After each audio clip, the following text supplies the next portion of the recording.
has been one of the coldest winters in recent decades, but get this. This doesn't even crack Milwaukee's top 10 coldest winters of all time. One of the really cool things about the World of Wheels here in Milwaukee is that they have 3 generations worth of Batmobiles. People have been extra cautious this winter, trying to avoid potholes just like these. Assembly Republicans plan to strip Majority Leader Bill Kramer from his leadership position. There's been snow on the ground in Milwaukee for over 90 days. And if this continues for another 3 weeks, it'll be the most in Milwaukee's history. 10 years ago, Terry Januza Nikolai was beaten and left for dead. 10 years later, she's stronger, wiser, and an advocate for domestic violence. Even if Batman's not your thing, they still have a ton of sports cars, hot rods, just about anything for anybody. A church feels discriminated against for their views, which is why they were banned from the Walworth County Fair. Paula Emmert of Peters Nest was told their plastic fetuses were offensive, but she feels that they were signaled out. Yeah, I feel it's a discrimination based on what our religious beliefs are.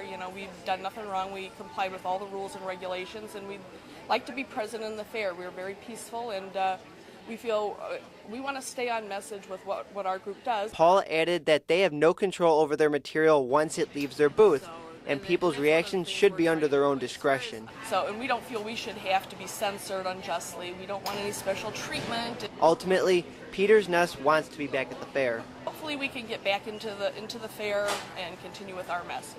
It's very important to us, and we feel that we should be able to do that without further discrimination. Their church and fair committee continue to discuss in court whether they should return to the fair. Steve Kleiber's and Willie Porter's friendship ran further than their music.